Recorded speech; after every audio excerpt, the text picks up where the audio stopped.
Hey guys, this is Issues with Toddy One Skip. I am Toddy One Skip. Welcome back to my channel. I hope you guys are having a great day. Thank you so much for allowing me in part of your day today to spend with you. It's really appreciated. There's almost 3,900 of you guys. I'm so proud to be part of this community, and I say it all the time, and I mean it every time I say it. So thank you, 3,899 of you, because I'm just one person here.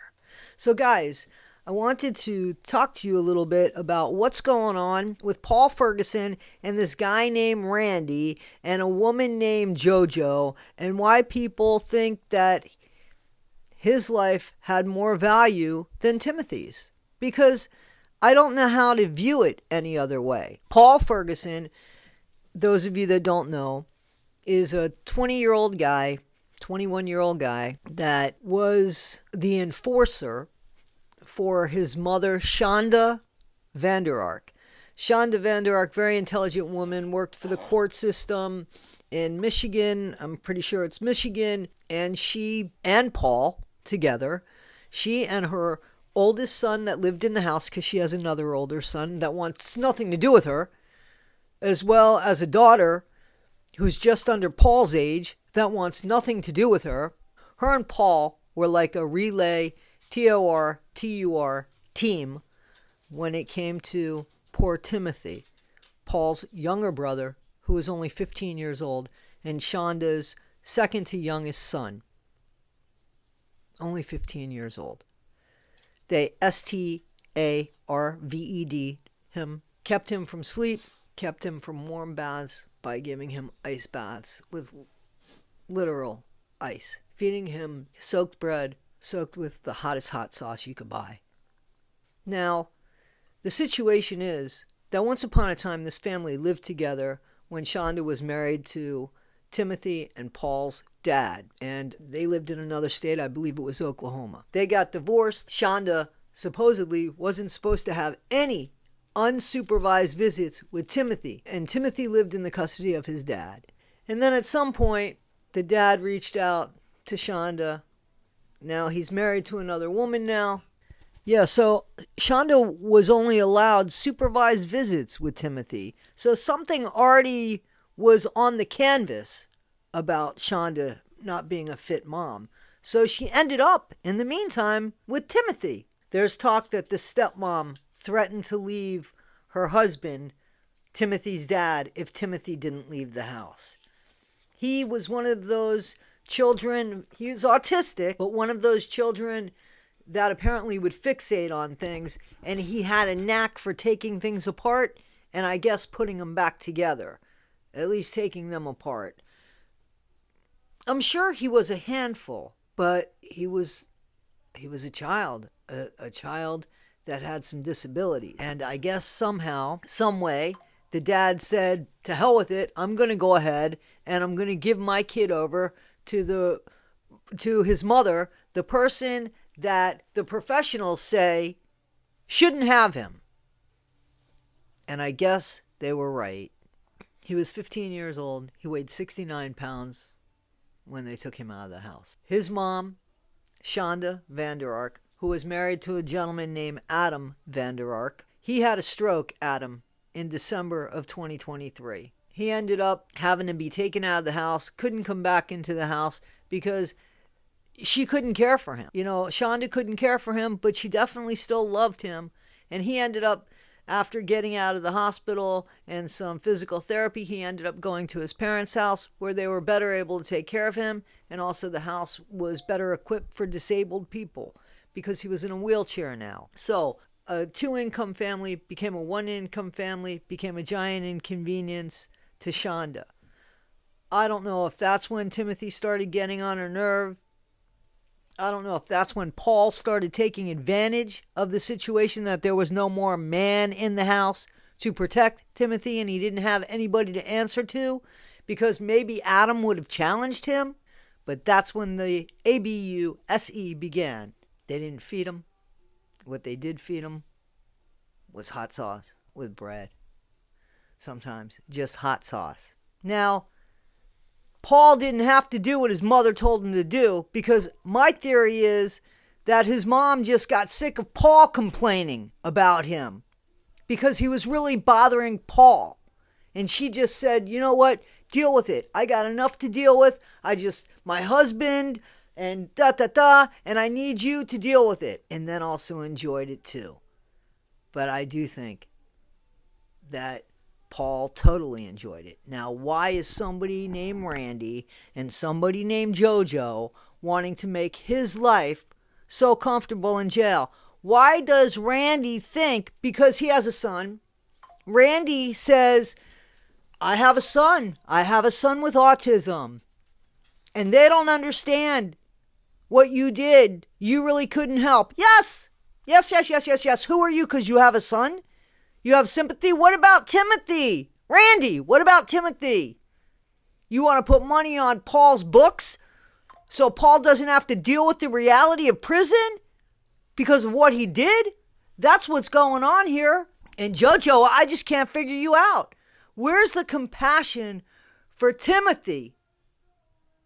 Because Paul apparently has a history of this. Didn't his sister say something about that he was cruel to animals? And when he was asked about it, he said, when I was younger, I was ornery. I was young too. You were young too. How many of you abused animals?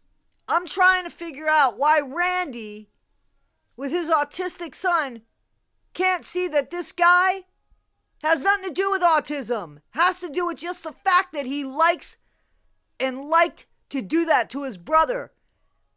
He was a bully with his first cellmate. You know, people with money, like, can you please donate it to the people that are deserving of it? How do you find compassion? And then you hear his other siblings say things. How do you find compassion? I heard that the guy's engaged now. I mean, somebody has to be really friggin' desperate. I'm sorry. He's got 30 years at minimum to do. What are you going to do for 30 years? Wait on this guy? He's going somewhere?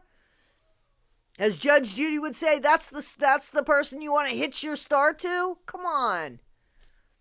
I just don't understand it. Guys, what do you think about people that, listen, I understand people helping people in jail. I understand that. I do. I really do. But I don't understand helping somebody like that. Somebody who was big enough and somebody who knew how to take care of himself but couldn't take care of his little brother because he didn't want to, because he enjoyed it. That's the thing. He enjoyed it. I got a problem with it, guys. We're going to listen to a little bit of the conversation and, just tell me what you think. Tell me, would you help him? Why do you think people are going to help him? Why do people see it differently than I do? And if you see it differently than I do, please tell me. Please tell me why. Hello? Hi. Hi, Paul. My name's Randy. I've been trying to get a hold of you for some time. It's been difficult. My family and I were watching your case, and we feel that you have not been treated fairly, and we want to try and help you. All right. I can't hear you, buddy. I'm sorry. Well, I just wondered, is there anything we can do for you right now at this time? Not really. I already fled. Do you need money in your commissary, or I can certainly try and do that. I've never communicated with the jail before, but I think I can put some money in your commissary. My dad sends money when he can for commissary, but at the moment his work is kind of, slow. Yeah. And my stepmother has to basically live from paycheck to paycheck. So. Okay. Yeah, he and my stepmother are divorced, but they are roommates still. Oh, that's Timothy's dad too? Is he Timothy? Okay. And my sister, who you probably also saw, does not want anything to do with me. Yeah, I saw that, Paul. It was hard to listen to that. She seems to be angry towards you as well. Did you get along with her? We mostly just stayed out of each other's way. I'm definitely going to try, when I get your postcard back, I'm going to try and get a hold of Nolan. I think we got to start moving pretty quick here, because you said you're 26th of February. All right. I'll also have to contact him and ensure that that's okay with him, if that's all right. Yeah. Absolutely. If you can just explain who I am and how our family's trying to help you, and I would just like a very friendly conversation with him, just find out what his thoughts are. and such. You know, I'll just hope he'll let me email him or something. That's my goal. That would be best. Because your trial date or your sentencing's coming close, I'm going to try and just keep in contact with you more frequently now, just to get updates. Yeah, can that'll work. Contact you Monday at 1 o'clock? All right. When we're done with this, then Monday I'll set up an appointment for Monday at 1. I'll probably Monday put some more money in your commissary, if that's okay. And our goal is to get this judge to see that you've served enough jail time, and that we think you should be released on probation, perhaps, and for time served. Okay. Real quick, 40 seconds. Has your attorney, I might ask this again later, has he told you that he thinks you should have some jail time?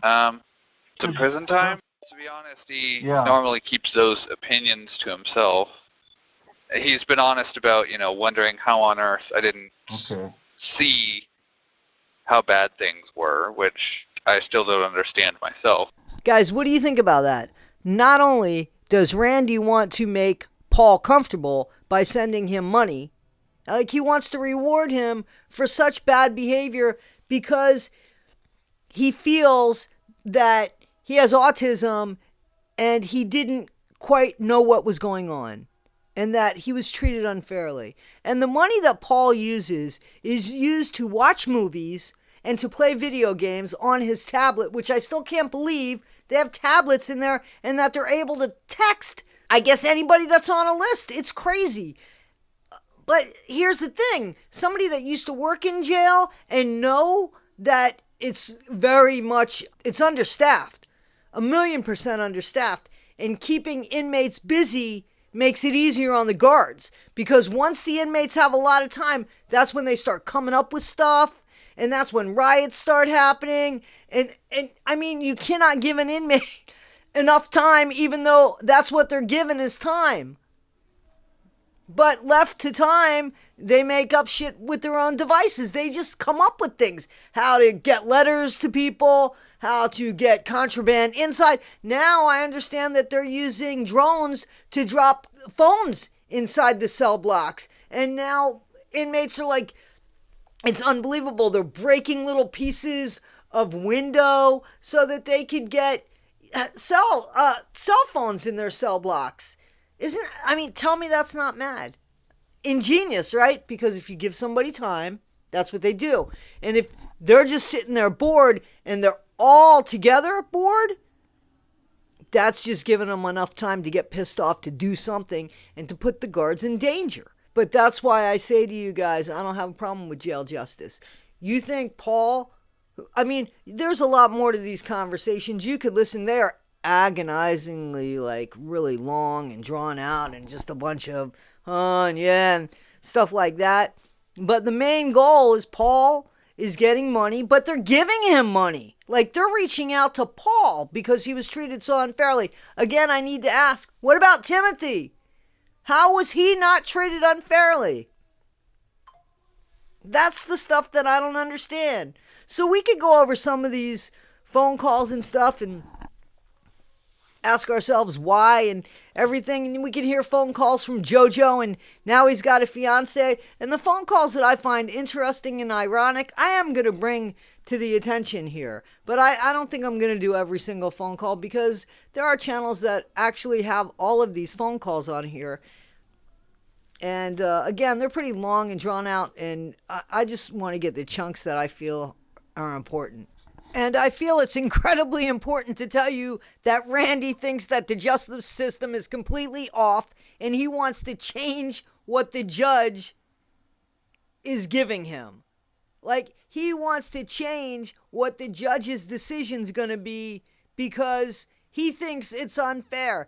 This guy Randy, whoever the hell Randy is, thinks that the judicial system is wrong. What nerve? Who is Randy, and what nerve does he have? What gall, what experience does he have? Why does he think Paul deserves that? Where were you for Timothy? Why don't you, Randy? Go save a Timothy, not a Paul.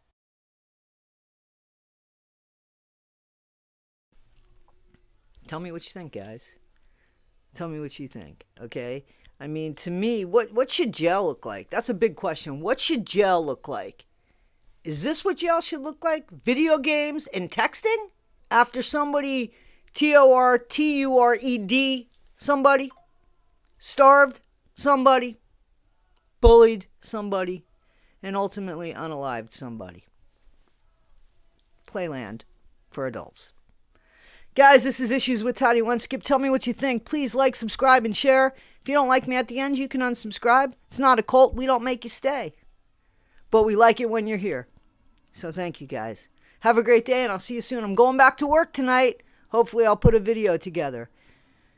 I'm on a whole different schedule now, so I don't know how that's going to work out. But ultimately, I'll get back into my schedule. All right, guys, I'll see you. Take care. Always nice to be with you. Thanks, guys. Bye.